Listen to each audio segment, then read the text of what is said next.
नमस्कार, मैं doctor Dilip Kumar, assistant professor केस फैकल्टी विद्याभवन महिला कॉलेज सिवान एवं काउंसलर NOU पटना। छात्रों, आज हम लोग इल्तुतमिश के बारे में पढ़ेंगे।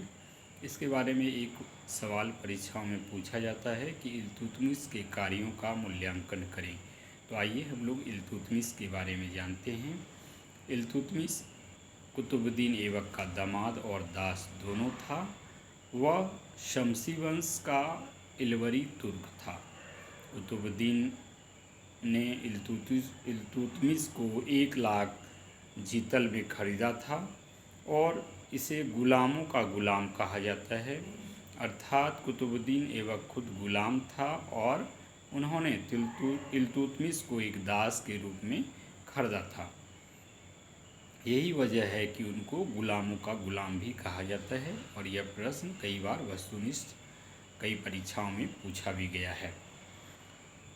और कुतुबुद्दीन ऐबक के बाद आराम शाह 1210 ईस्वी में गद्दी पर बैठते हैं और उनकी हत्या कर ये इल्तुतमिश गद्दी पे बैठते हैं और 1210 ईस्वी से 1236 ईस्वी तक सल्तनत काल में ये शासन करते हैं।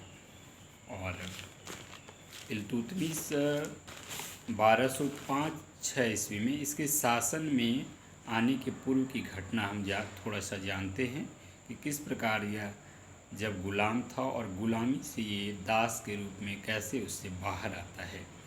तो इल्तुतमिश 1205-6 ईस्वी में मोहम्मद गौरी और कुतुबुद्दीन ऐबक के साथ मिलकर खोखर जाति के विरुद्ध में विद्रोह को दबाने के लिए एक अभियान चलाया जाता है। उसमें इल्तुतमिश वीरता का परिचय देता है और मोहम्मद गौरी जो है उनकी वीरता से काफ़ी खुश होते हैं और कुतुबुद्दीन ऐबक को उसे दासता से मुक्त करने का आदेश देते हैं। और इस प्रकार से जो है इल्तुतमिश जो है गुलाम और एक जो दास था उससे वो मुक्त हो जाता है, गुलामी से ऊपर उठकर सफलतापूर्वक दिल्ली सल्तनत की पुनः स्थापना करता है। और इसलिए पुनः दिल्ली सल्तनत की स्थापना ही नहीं करता है बल्कि सफलतापूर्वक वह जो है 26 वर्षों तक शासन भी करता है और शासन में कई महत्वपूर्ण सुधार करते हैं, कई विजय करते हैं और निर्माण भी इनके काल में कई निर्माण भी कार्य होता है। तो यही वजह है कि उनको दिल्ली सल्तनत का वास्तविक संस्थापक भी कहा जाता है अथवा संपूर्ण सल्तनत काल का संस्थापक भी कहा जाता है। अब आइए हम लोग देखते हैं कि इल्तुतमिश के समय कौन कौन से इनके अभियान हुए, कौन कौन से क्षेत्रों को इन्होंने विजय किया। तो ग्वालियर सर्वप्रथम इन्होंने ग्वालियर की विजय की थी और इसके एवज में मोहम्मद गौरी ने उसे एकता प्रदान की थी। बाद में बुलंदशहर का भी उन्हें एकता प्रदान किया गया था। और जिस समय यह इल्तुतमिश बनता है शासक, उस समय वो जो है बंदायूं का इक्तादार था। इक्तादार एक अधिकारी होता था जो राजस्व वगैरह लगान वगैरह वसूल कर और राजा को देता था। तो इस प्रकार से वो ग्वालियर विजय करता है और वह एक इक्तादार रहता है जिस समय वो शासन में आता है। और अब आइए उसके बाद देखते हैं पुनः 1215 ईस्वी में तराइन का तृतीय युद्ध इनके समय में होता है। यह युद्ध इल्तुतमिश और इल्दोज के साथ होता है और इस तराइन के युद्ध में इल्तुतमिश इल्दोज को हराता है। और इल्दोज जो है वह मोहम्मद गौरी का गुलाम था और इसके कारण ही कुतुबुद्दीन ऐबक कभी भी दिल्ली तरफ नहीं रहा। मतलब कुतुबुद्दीन ऐबक जो है लाहौर की तरफ ही रहा, अपनी राजधानी लाहौर को रहा, चूँकि उन्हें इल्दोज से हमेशा भय रहा। और इल्दोज की लड़ाई जो है गजनी को लेकर ख्वारिज़म शाह से हुई थी और जिसने इल्दोज को पराजित किया था और वहाँ से खदेड़ कर लाहौर भगा दिया था। अब आइए हम लोग देखें तराइन के युद्ध के बाद और उनकी क्या सफलता रही। तो 1228 ईस्वी में पुनः वो मुल्तान एवं प्रांत सिंध का विजय अभियान चलाते हैं, जहाँ पे कुवाचा जो है मोहम्मद गोरी का एक अन्य गुलाम था, उससे इल्तुतमिश का अभियान वहाँ पर चलता है मुल्तान में, और उस प्रांत पर जाकर वो कब्जा करता है और उस क्षेत्र को, मुल्तान के क्षेत्र को, वह दिल्ली में शामिल कर लेता है और अंततः जो है कुवाचा जो है सिंध नदी में डूबकर हत्या कर लेता है, आत्महत्या कर लेता है।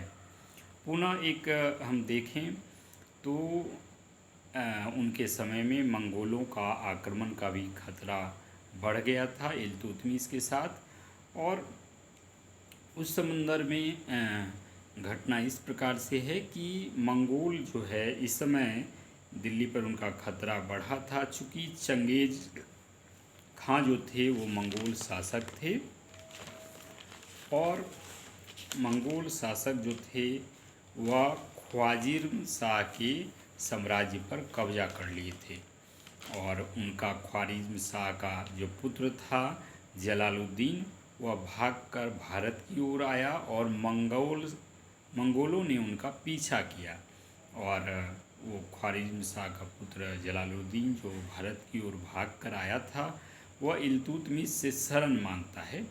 लेकिन इल्तुतमिश जो है इस समय बुद्धिमत्ता का परिचय देता है और वह उनको शरण नहीं देता है। यदि वह शरण देता जलालुद्दीन को, तो यह निश्चित था कि मंगोल जो है उसको छुड़ाने के लिए या उनको दंडित करने के लिए जलालुद्दीन को भारत पर आक्रमण करता है। लेकिन इस समय हम देखें तो इल्तुतमिश जो है बुद्धिमत्ता का परिचय देता है और वह जो है उनको शरण नहीं देता है जलालुद्दीन को, और मंगोल जो है भारत पर आक्रमण न करके लौट जाता है। तो इस प्रकार से हम देखें तो इल्तुतमिश का जो है मंगोल नेता चंगेज़ खां भी समकालीन था, और इन्हीं के समय में मंगोल आक्रमण हुआ था सिंध के तट पर, जो है मंगोल सेना आई थी जलालुद्दीन को खोजने। इस प्रकार से हमने देखा कि बुद्धिमत्ता का परिचय देते हुए मंगोल आक्रमण से अपने साम्राज्य को जो है इल्तुतमिश बचा लेता है। पुनः अब आइए हम देखते हैं कि इनका एक और महत्वपूर्ण कार्य हुआ था कि इल्तुतमिश ने जो है दिल्ली सल्तनत की राजधानी जो लाहौर थी पूर्व में, उसको हटाकर वह दिल्ली को राजधानी बनाता है। इसके अलावा हम देखें तो उनका साम्राज्य विस्तार भी काफ़ी बड़े क्षेत्र पर हुआ था, और उनका साम्राज्य जो था वह मुल्तान से लेके बंगाल तक उनका साम्राज्य था, अर्थात अजमेर, राजस्थान, कन्नौज का ग्वालियर तक जो है पूरा साम्राज्य उनके क्षेत्र में आता था। तो इस प्रकार से हम यूँ कहें तो इल्तुतमिश का एक बड़ा साम्राज्य था उस समय, और अब इस प्रकार से हम देखें तो वह साम्राज्य विस्तार के रूप में भी एक अच्छा शासक था। और अब आइए उनके हम अन्य कार्यों के बारे में देखते हैं। तो उनके अन्य कार्यों में एक बड़ा ही महत्वपूर्ण कार्य जो है एकता प्रथा। तो एकता प्रथा को वह जो है सुदृढ़ करते हैं और एकता प्रथा को आगे बढ़ाते हैं। एकता प्रथा के द्वारा जो है उस समय क्या होता था, एक जागीर भूमि के रूप में जागीर जो है वो ज़मींदारों को दी जाती थी और उसके बदले में जो है टैक्स लिया जाता था। तो इससे जो क्या हुआ, एकता प्रथा को जो सशक्त बनाने से उनकी आय में जो है वृद्धि हुई। और उनका जो दूसरा एक और महत्वपूर्ण कार्य जो था वह प्रशासन के क्षेत्र में तुर्कान-ए-चहलगामी अथवा गुलाम चालीसा दल का गठन था। गुलाम चालीसा दल या तुर्कान-ए-चहलगामी अर्थात 40 गुलाम सरदारों का एक उन्होंने दल तैयार किया था इल्तुतमिश ने, और इसमें जो थे वीर और जो काफ़ी मजबूत और बुद्धिमान जो सरदार थे वह 40 सरदारों का यह गुट बनाया गया था। चूँकि आराम शाह और कुतुबुद्दीन ऐबक के जो समर्थक थे उनको दबाने के लिए, उन पर उन पर कब्जा, उन पर लगाम लगाने के लिए इन्होंने ऐसा किया था इल्तुतमिश ने।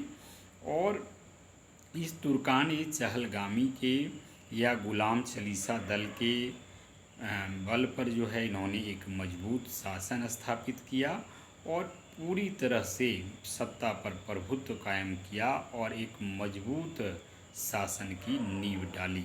तो इस प्रकार से हम देखें तो ये जो दो सुधार थे, एकता से आय बढ़ी और तुर्कान चहलगामी या गुलाम चालीसा से इनके शासन को एक बड़ी मजबूती मिली और एक जो है एक सशक्त, एक मजबूत शासन जो है प्रशासन ये विरोधियों को दबाने के लिए ये करते हैं और इनका शासन जो है एक लंबे समय तक चलता है। अब इनका जो एक और दूसरा अगला जो महत्वपूर्ण सुधार था वह था शुद्ध अरबी के सिक्के का निर्माण। इनके समय शुद्ध अरबी सिक्के का निर्माण भी कराया गया था और उसने जो सिक्के बनाए जाते थे उसमें तो वो चांदी का टंका जिसे कहा जाता था, चांदी का टंका 175 ग्रेन का, और तांबे का सिक्का जिसे जीतल कहा जाता था। इन्होंने ये दो सिक्के का जो है प्रचलन करवाया और उन सिक्कों पर टकसाल का भी नाम लिखने की परंपरा की शुरुआत इस समय हम देखते हैं। तो इल्तुतमिश ने है सिक्कों पर टकसाल का नाम लिखने की भी परंपरा का शुभारंभ किया और अपने नाम के ये सिक्के चलवाए। तो ये भी इनका एक महत्वपूर्ण कार्य के रूप में गिना जाता है।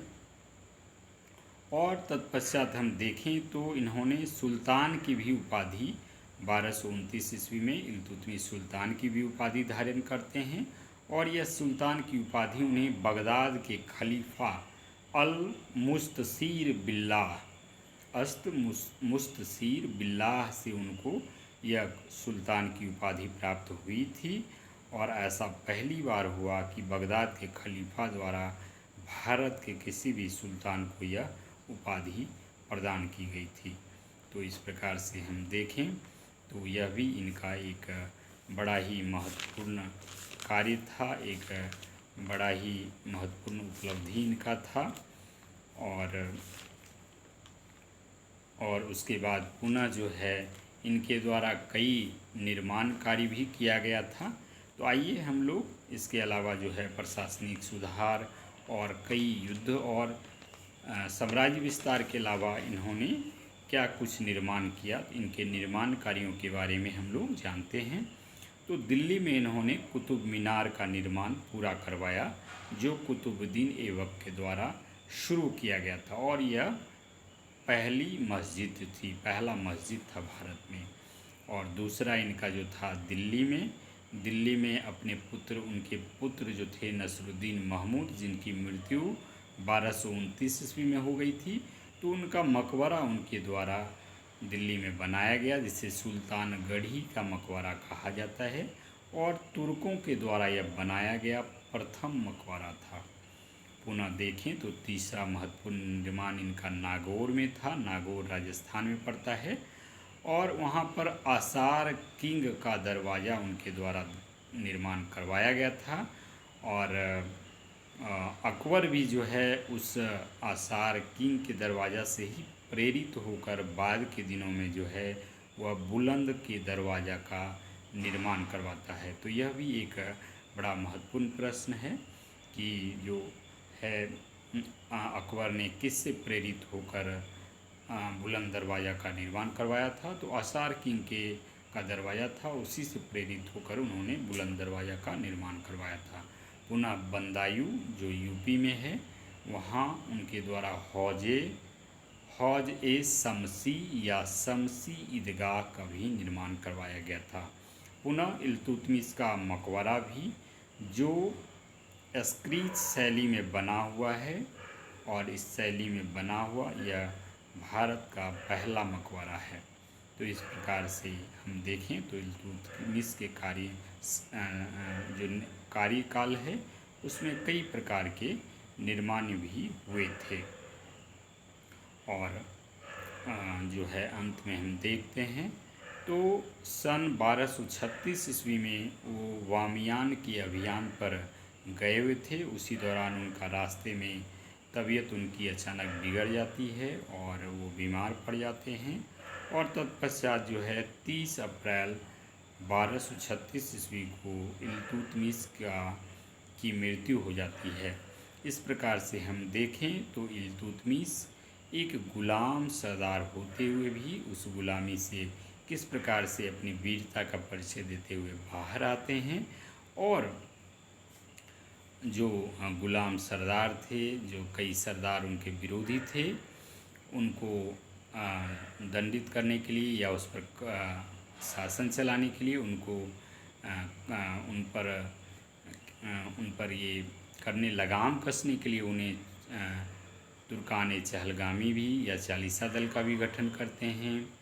अरबी सिक्के का प्रचलन, एकता जो है को सशक्त करना और इसके अलावा कई विजय अभियान इनके द्वारा चलाए गए थे और कई निर्माण कार्य भी चलाए गए थे। इस प्रकार हम देखें तो दिल्ली सल्तनत का यह पहला जो कहा जाए तो वास्तविक ये दिल्ली सल्तनत का स्थापक या संस्थापक इसे कहा जाता है या संपूर्ण संस्थापक दिल्ली सल्तनत का इन्हें कहा जाता है। जबकि जो संस्थापक था वह कुतुबुद्दीन ऐबक था, लेकिन वास्तविक संस्थापक या संपूर्ण दिल्ली संस्थापक जो है इल्तुतमिश को कहा जाता है।